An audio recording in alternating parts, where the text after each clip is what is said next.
Continuamos, pasamos al segundo tema de nuestra conferencia, que sería ahora el segundo enemigo del alma, que es el mundo. El mundo con toda su atracción y que nunca, tal vez en la historia, había sido tan poderoso y tan atractivo. ¿Qué es lo que entiende la ascética cristiana por el mundo?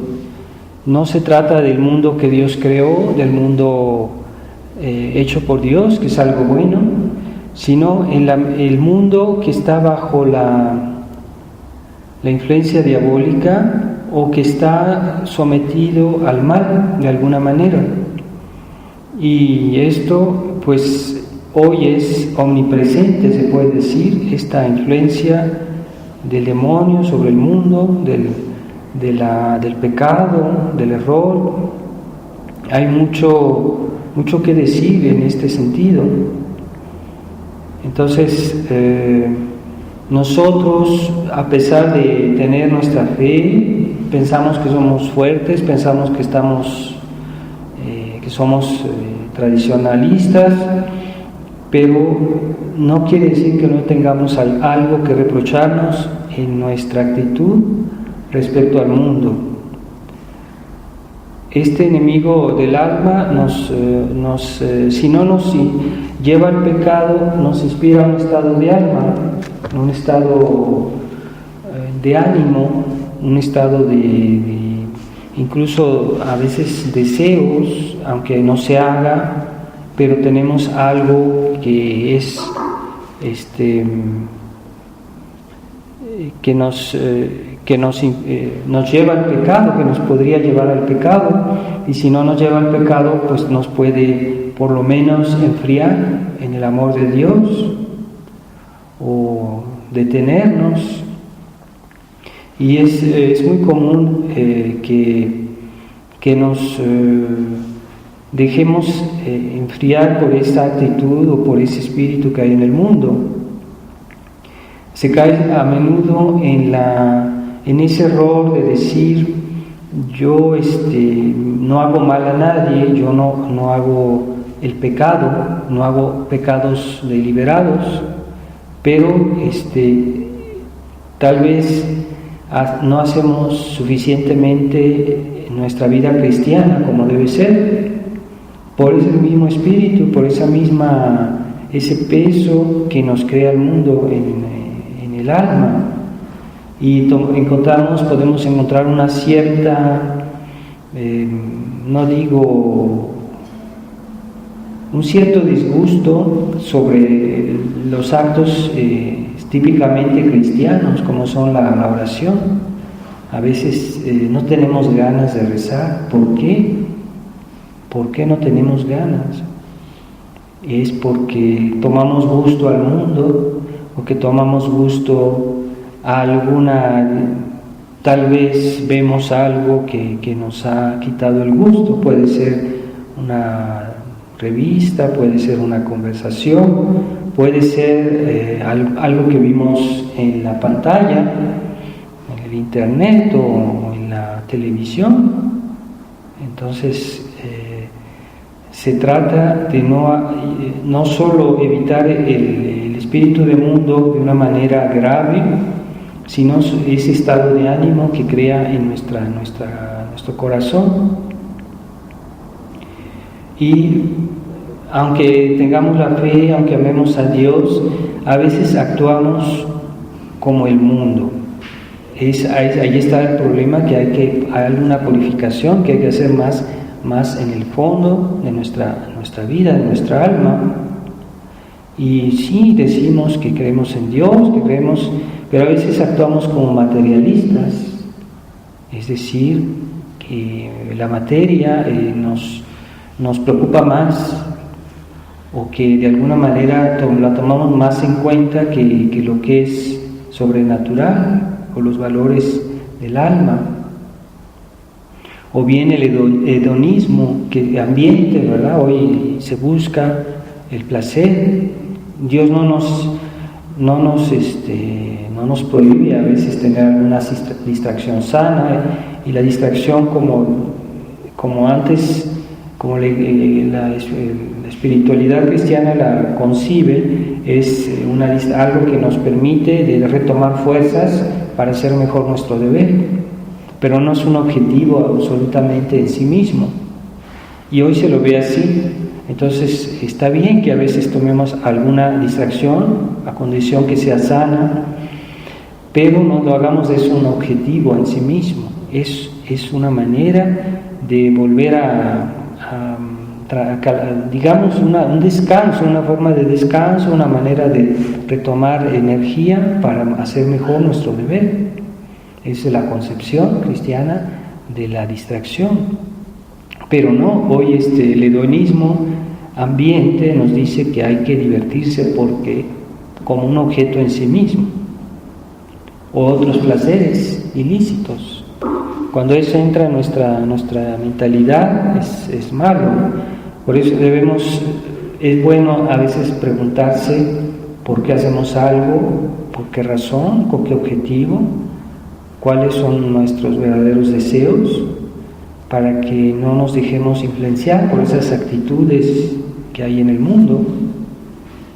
O el naturalismo, ¿verdad? A veces juzgamos de las cosas de Dios de una manera demasiado humana, y ese naturalismo que nos influencia, estamos humanizados demasiado. El ateísmo es esa manera de vivir en que se ignora a Dios, que no se lo toma en cuenta para nada. Y la espiritualidad cristiana nos dice que todo se hace por Dios, todas las actividades de nuestra vida se hacen por Dios, aunque a veces no lo vemos claramente, pero en realidad es por Dios, todo es por Dios. Entonces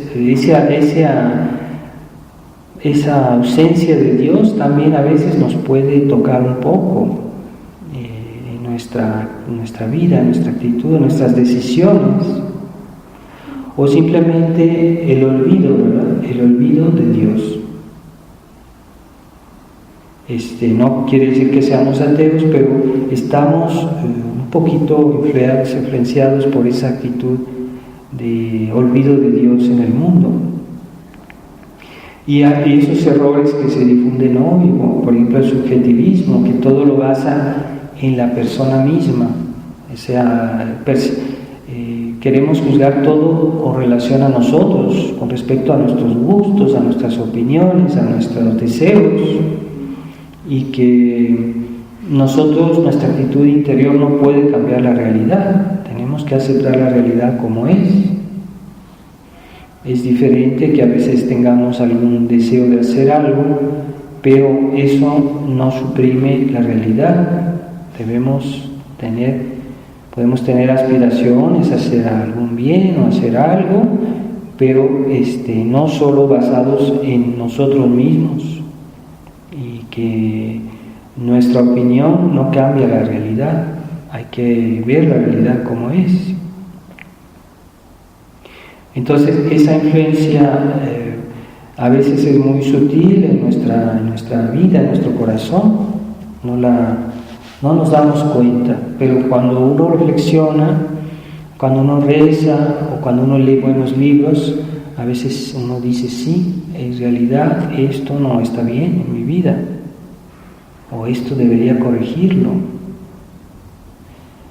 Se trata de ver hasta qué punto el mundo nos debilita y nos quita esa fuerza interior para amar a Dios, esa convicción o esa entereza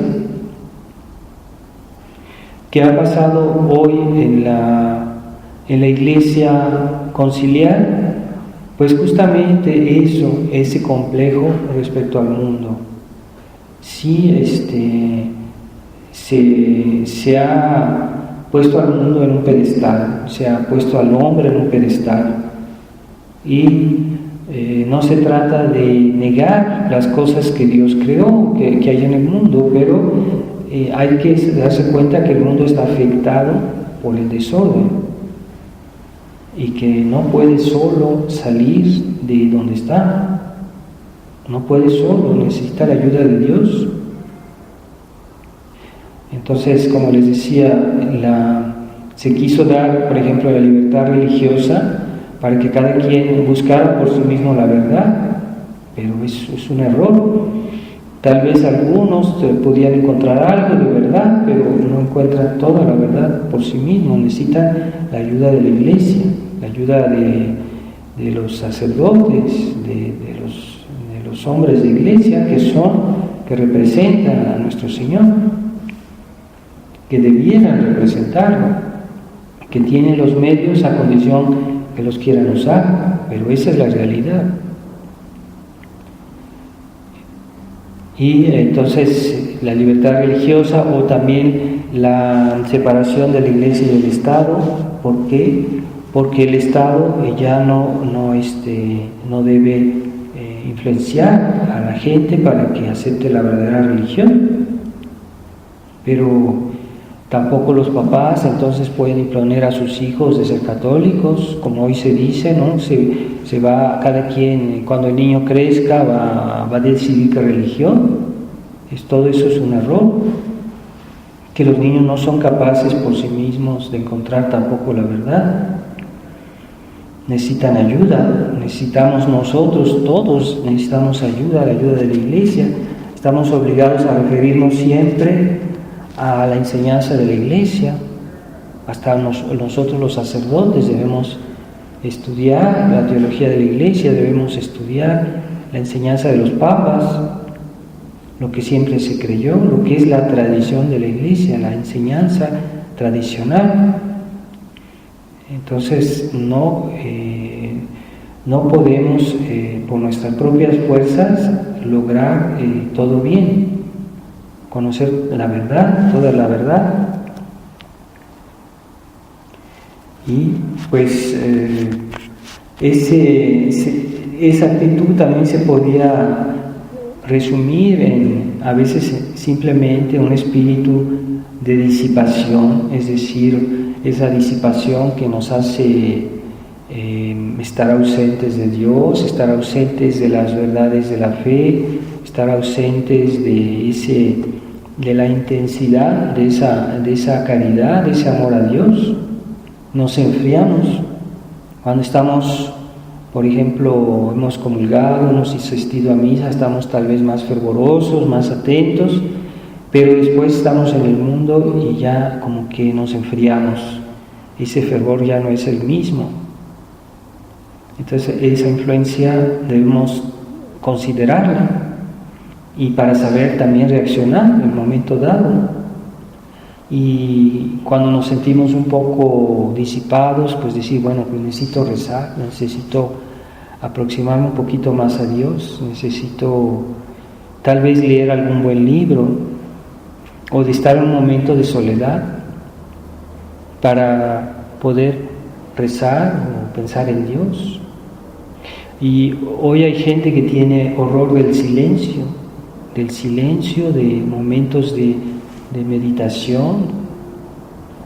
Necesitan el ruido, necesitan agitarse, necesitan estar en el mundo, ver cosas, oír cosas, y se ha vuelto una actitud cotidiana. Pero por eso, ¿por qué la Iglesia antes insistía mucho en esa vida de recogimiento? ¿Por qué los monjes se encerraban en un convento en el silencio?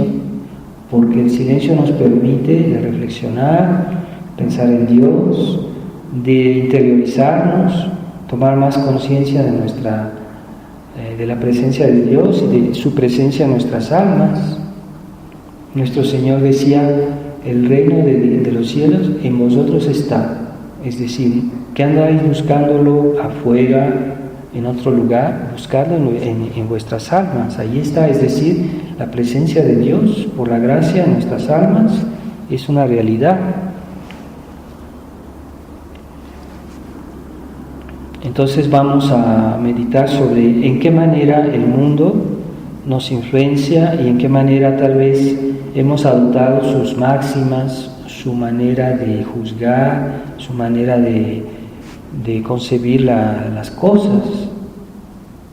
Tratemos de reflexionar en eso, vamos a meditar sobre ese tema y vamos a pedirle a Nuestra Señora que nos libere de toda manera de espíritu mundano, de disipación, que nos conceda el don del recogimiento habitual, tener ese recogimiento a pesar del mundo. Y nosotros los sacerdotes que conocimos a Monseñor Lefebvre cuando él estaba en vida, siempre se veía que él viajaba mucho, salía mucho hacía muchos viajes en el mundo para ayudar a muchos tradicionalistas, a personas que buscaban la tradición de la Iglesia. Él, a pesar de estar en el mundo, siempre se veía en su rostro, en su actitud, un gran recogimiento, una especie de presencia de Dios. No se dejaba llevar por el mundo. Pues eso es una gracia muy especial que él tenía, porque es muy difícil que a pesar de estar en el mundo uno no se deje influenciar o que no pierda la presencia de Dios. Vamos a meditar sobre eso y entonces la próxima tenemos de aquí a la 1:30 para la meditación, y después de la meditación podemos comenzar a preparar la comida y podemos hablar en ese momento, a partir de la 1:30. Ave María Purísima, sin pecado concebida.